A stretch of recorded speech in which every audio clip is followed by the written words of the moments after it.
Alors que les projecteurs de la Coupe du Monde illuminaient encore les stades, une nouvelle a soudain plongé le football sud-africain dans le silence. Jayden Adams, 25 ans, venait à peine de quitter la plus grande scène de sa carrière lorsque son corps a été découvert dans une maison du Cap. Comment un destin lancé vers les sommets a-t-il pu s'interrompre si brutalement? Pour comprendre l'onde de choc, il faut revenir sur ces derniers jours, puis sur le parcours d'un garçon devenu l'un des visages de Bafana Bafana. Le samedi 11 juillet, alors que la Coupe du Monde poursuivait son cours, une nouvelle venue du Cap a interrompu l'élan du football sud-africain. Dans le quartier de Chotchkloof, la police a été appelée après la découverte du corps d'un homme de 25 ans dans une maison. Quelques heures plus tard, son identité a été confirmée. Il s'agissait de Jayden Adams, milieu international récemment revenu du tournoi avec les Bafana Bafana. Le choc fut immense, car l'image présente dans les mémoires était celle d'un jeune joueur en pleine ascension. 2 semaines auparavant, Adams courait sous les projecteurs dans une campagne historique. Personne n'imaginait que son nom serait bientôt associé non plus à un match, mais à une enquête policière entourée de silence. Les autorités ont sécurisé les lieux afin de permettre aux enquêteurs de travailler. Pourtant, aucun scénario précis n'a été rendu public. La police s'est limitée à confirmer l'ouverture d'une enquête sur les circonstances du décès. Aucun élément officiel ne permettait alors de parler d'un accident, d'un acte criminel, d'un suicide ou d'un problème médical. Cette absence de réponse a créé un vide, rapidement rempli sur les réseaux sociaux par des hypothèses contradictoires. Face à cette agitation, le ministre des Sports, Gayton McKenzie, a exprimé sa stupeur et sa profonde tristesse. Il a demandé au public et aux médias de faire preuve de retenue afin de protéger la famille et de ne pas transformer une tragédie en spectacle numérique. Tant que l'enquête n'est pas terminée, la prudence reste une forme de respect. Mamelodi Sundowns, le club de Jayden Adams, a ensuite publié un hommage bouleversé. Dirigeants, entraîneurs et joueurs ont évoqué un coéquipier apprécié, un professionnel engagé et un homme dont l'avenir semblait immense. Les messages de condoléances se sont multipliés. La Confédération africaine de football et les supporters ont salué sa mémoire. Dans le vestiaire de la sélection, l'incompréhension était totale. Plusieurs coéquipiers ont partagé des messages très courts, comme si aucune phrase ne pouvait contenir la violence de la nouvelle. Aubrey Modiba, qui avait joué avec lui en club comme en équipe nationale, a exprimé cette incrédulité. Pour ceux qui l'avaient vu s'entraîner, rire et défendre le maillot sud-africain, accepter sa disparition paraissait presque impossible. Mais derrière l'émotion, une question demeurait. Que s'était-il réellement passé dans cette maison du Cap? Pour l'instant, personne ne pouvait répondre. Et pour comprendre pourquoi cette disparition a bouleversé tout un pays, il fallait revenir quelques jours en arrière, au moment où Jayden Adams vivait encore le plus grand rêve de sa carrière, la Coupe du Monde. Lorsque l'Afrique du Sud est revenue sur la scène mondiale, Jayden Adams n'était plus seulement un jeune milieu prometteur. Il portait les attentes d'un pays qui rêvait de retrouver sa place parmi les grandes nations. Pour lui, cette Coupe du Monde représentait l'aboutissement de longues années de travail. Lors du premier match face au Mexique, Adams fut titularisé au cœur du jeu. L'Afrique du Sud s'inclina, mais le jeune joueur montra son calme, sa mobilité et sa résistance à la pression. Quelques jours plus tard, il débuta encore contre la République tchèque. Cette rencontre devait pourtant être différente, car la veille, sa grand-mère venait de mourir. Adams choisit malgré tout d'entrer sur le terrain. Derrière son visage concentré, personne ne pouvait mesurer la douleur qu'il portait. Il disputa la première période avant d'être remplacé à la pause. Pour le public, ce n'était qu'un changement tactique. Pour lui, c'était peut-être le moment où la frontière entre le devoir professionnel et le chagrin personnel devenait presque impossible à tenir. Il serait dangereux d'inventer ce qu'il ressentait. Rien ne permet d'affirmer qu'il souffrait d'une maladie psychologique ou qu'il traversait une crise secrète. Mais son histoire rappelle une réalité souvent oubliée. Les sportifs continuent parfois d'avancer alors que leur vie intime vient de s'effondrer. Les caméras voient le maillot, les courses et les passes. Elles ne voient ni les nuits sans sommeil, ni le poids d'une absence. Face à la Corée du Sud, Adams entra en jeu lors d'une victoire capitale, qui permit au Bafana Bafana de franchir pour la première fois la phase de groupe d'une Coupe du Monde. Le pays célébrait un exploit historique. Dans les tribunes, les chants couvraient tout. Sur les écrans, l'équipe symbolisait une renaissance. L'aventure prit fin contre le Canada au tour suivant. Adams ne participa pas à cette rencontre, mais il resta associé au parcours. Il avait joué les 3 matchs de groupe, contribué à l'équilibre du milieu et vécu avec ses coéquipiers l'un des chapitres majeurs du football sud-africain moderne. Quelques jours plus tard, ce souvenir prit une couleur tragique. Les images de Jayden Adams au mondial devinrent soudain les dernières traces publiques d'un joueur encore en activité. Ce contraste rendit sa disparition encore plus incompréhensible. D'un côté, un jeune homme au sommet de son rêve, de l'autre, une enquête ouverte dans une maison du Cap. Pour comprendre comment il avait atteint ce niveau, il fallait remonter avant les stades du mondial jusqu'au terrain de Stellenbosch, là où un adolescent discret avait commencé à construire sa place dans le football professionnel. Bien avant les stades pleins et les caméras du mondial, Jayden Adams n'était qu'un jeune garçon du Cap, animé par une ambition simple: jouer au football assez longtemps pour que son talent soit remarqué. Né le 5 mai 2001, il grandit dans une région où ce sport représente autant un rêve qu'une voie difficile, réservée à ceux capables de supporter les sacrifices et l'incertitude. C'est au sein de l'académie de Stellenbosch qu'il apprit à transformer son énergie en discipline. Là, personne ne lui promettait une carrière. Chaque entraînement devenait un examen, chaque match une occasion de prouver qu'il pouvait comprendre le jeu plus vite, courir plus longtemps et rester concentré lorsque la fatigue brouillait les décisions. Adams construisait sa réputation grâce à la régularité. En 2020, son travail fut récompensé. Il devint le premier joueur issu de l'académie de Stellenbosch à être promu dans l'équipe première et à signer un contrat professionnel. Ce passage représentait davantage qu'une étape personnelle. Pour les jeunes du centre, il démontrait qu'un chemin réel existait entre la formation et l'élite sud-africaine. Les débuts furent pourtant exigeants. Le rythme était plus rapide, les duels plus durs, et la moindre erreur pouvait coûter une place. Jayden dut apprendre à jouer sous pression, à accepter le banc et à revenir sans se plaindre. Peu à peu, son intelligence tactique, son endurance et sa capacité à relier la défense à l'attaque lui permirent de gagner la confiance de ses entraîneurs. Il n'était pas le milieu qui cherchait constamment la lumière. Son influence se révélait dans les détails.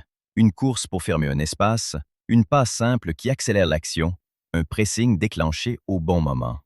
Ce travail discret rendait l'équipe plus équilibrée, même lorsque son nom n'apparaissait ni parmi les buteurs, ni à la une des journaux. Au fil des saisons, Adams devint l'un des visages de Stellenbosch. Avant son départ, il totalisait 139 apparitions, ce qui le plaçait parmi les joueurs les plus utilisés de l'histoire du club. Pour un garçon formé sur place, cette fidélité avait une valeur particulière. Il ne représentait plus seulement une réussite sportive, mais la preuve que l'académie pouvait produire un international. Son ascension racontait aussi une réalité du football africain. Tous les grands destins ne commencent pas dans un club riche. Certains se construisent lentement, dans des structures locales, grâce à des années de travail presque invisibles. Après avoir gagné sa place à Stellenbosch, Jayden Adams s'apprêtait à franchir une nouvelle frontière, celle qui allait le conduire vers un premier trophée, puis vers le maillot des Bafana Bafana. À Stellenbosch, Jayden Adams avait cessé d'être seulement un espoir du centre de formation. Saison après saison, il devenait un joueur capable d'influencer les rencontres, non par des gestes spectaculaires, mais par son activité, sa lecture du jeu et sa volonté de ne jamais abandonner une action. Le moment décisif arriva en 2023, lorsque son club remporta la Carling Knockout Cup. Ce trophée avait une valeur particulière. Pour Stellenbosch, il marquait l'entrée dans une nouvelle dimension.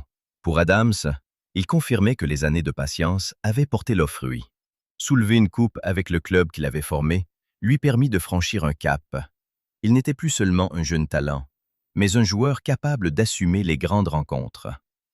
Sa progression n'échappa pas au sélectionneur national. En 2022, Jayden fit ses premiers pas avec les Bafana Bafana contre le Mozambique. Porter le maillot de l'Afrique du Sud représentait l'accomplissement d'un rêve, mais aussi le début d'une nouvelle bataille. En sélection, chaque rassemblement pouvait ouvrir une porte ou la refermer. Il devait convaincre parmi des joueurs plus expérimentés sans perdre ce qui faisait sa force. Peu à peu, Adams s'imposa comme une option crédible dans l'entrejeu. Il participait à la récupération, avançait avec le ballon et savait se projeter lorsque l'espace apparaissait. Ses 2 buts, inscrits contre le Lesotho puis le Bénin pendant les qualifications pour la Coupe du Monde, révélèrent une autre facette de son jeu. Le milieu discret pouvait aussi surgir dans la zone décisive. Il appartint ensuite au groupe sud-africain qui termina 3e de la Coupe d'Afrique des Nations 2023, disputée au début de 2024 en Côte d'Ivoire. Sans être l'unique vedette de cette campagne, il faisait partie d'une génération qui redonnait confiance au pays.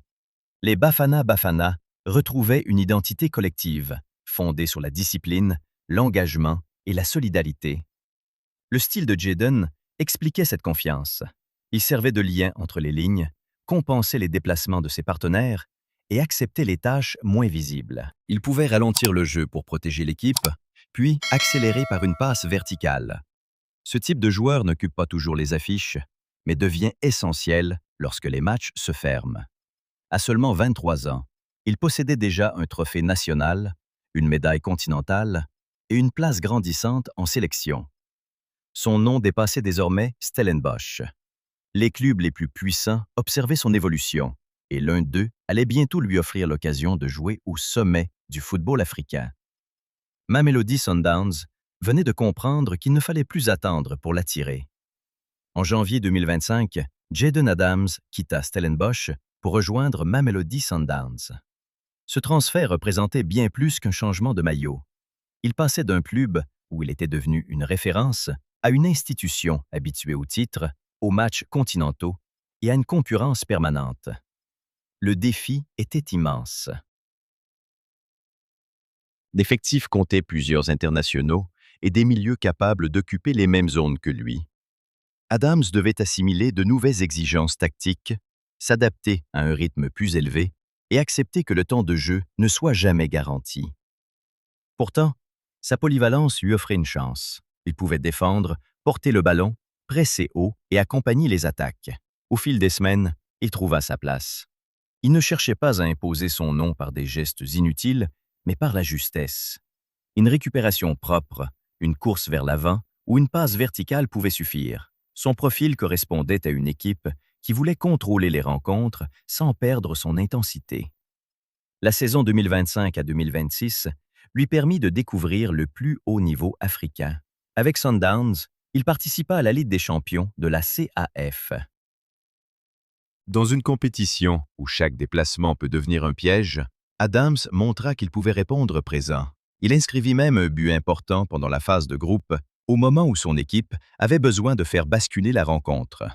Lorsque Sundowns atteignit le sommet continental, cette réussite donna une autre dimension à sa carrière.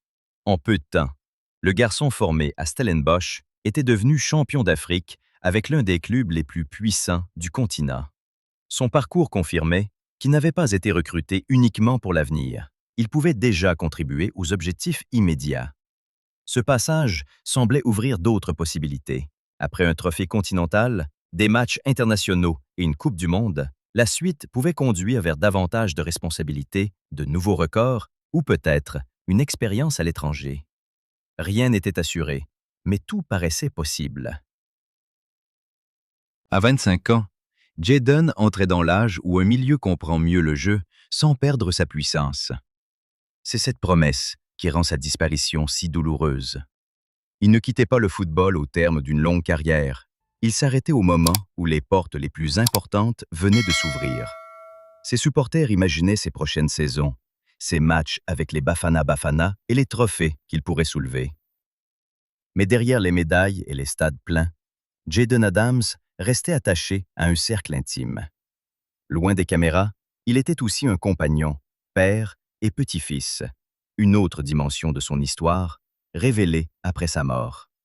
Loin des tribunes, des trophées et des conférences de presse, Jayden Adams menait une vie plus discrète.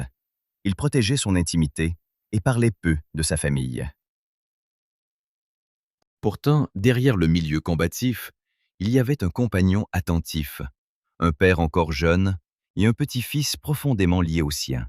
Sa partenaire de longue date, Aquila Adendorf, l'avait accompagné pendant les années où rien n'était garanti. Elle avait connu les entraînements épuisants, les déplacements et les sacrifices imposés par une carrière professionnelle. Ensemble, ils élevaient une petite fille, âgée d'environ 5 ans, au moment de sa disparition. Pour elle, Jayden n'était pas une vedette.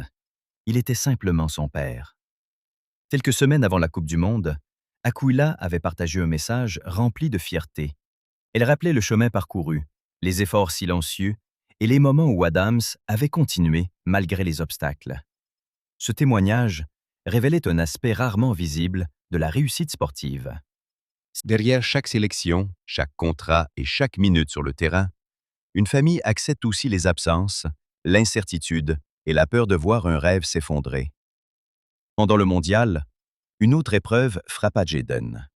Sa grand-mère mourut à la veille du match contre la République tchèque. Il choisit tout de même de jouer avant d'être remplacé à la pause.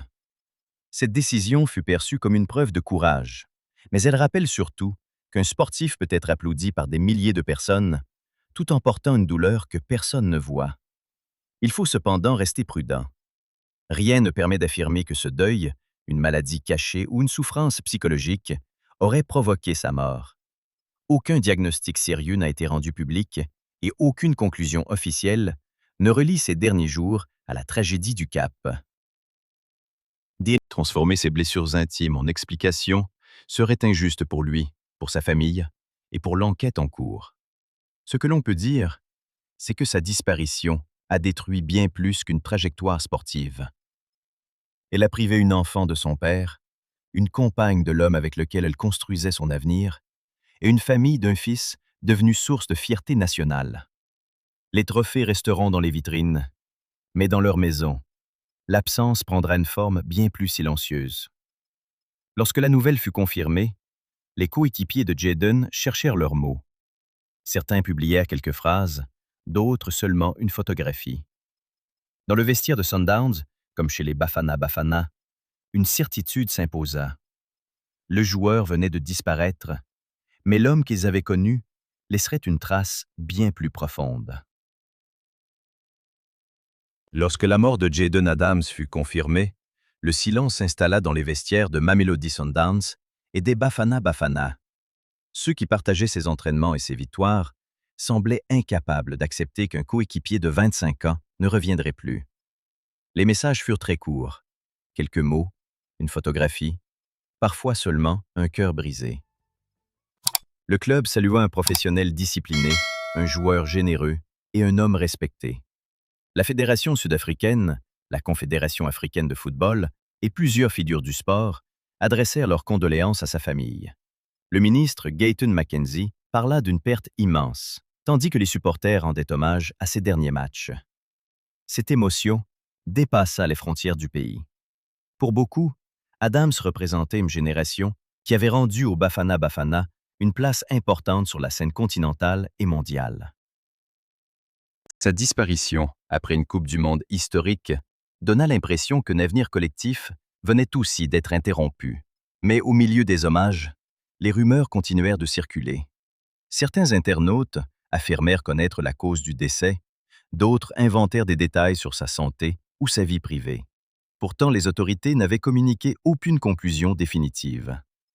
Respecter Jayden signifiait refuser les récits sensationnalistes, attendre l'enquête et ne pas transformer la douleur de ses proches en spectacle. Son héritage ne dépend pas des spéculations. Il demeure dans un parcours construit avec patience. Premier joueur issu de l'académie de Stellenbosch à signer avec l'équipe première, il disputa 139 rencontres pour son club formateur.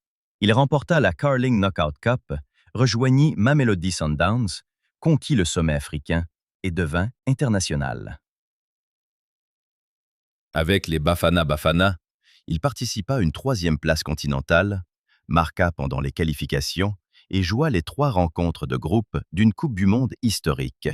Ces chiffres ne racontent pas tout, mais ils montrent la vitesse de son ascension.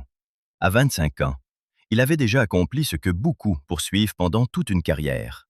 Les supporters se souviendront peut-être moins de la Maison du Cap que de ses courses au milieu du terrain, de son énergie et de son calme. Les jeunes de Stellenbosch verront en lui la preuve qu'un chemin existe entre les terrains de formation et les plus grandes compétitions. L'enquête apportera peut-être un jour des réponses précises, mais aucune conclusion ne rendra un père à son enfant, un compagnon à sa partenaire, ni un coéquipier à ceux qui l'aimaient. Jayden Adams est parti au moment où sa carrière semblait enfin s'ouvrir. Son histoire continuera de vivre dans le football sud-africain. Les lumières de la Coupe du Monde continueront de briller, mais l'image de Jayden Adams restera liée à un rêve interrompu trop tôt. Son nom ne doit pas être réduit à la maison où son corps a été retrouvé, ni aux rumeurs entourant ses derniers instants. Il restera le garçon de Stellenbosch, devenu international, le père, le compagnon et le coéquipier admiré. En attendant la vérité, le plus bel hommage consiste à respecter ses proches et à se souvenir de tout ce qu'il avait déjà offert au football sud-africain.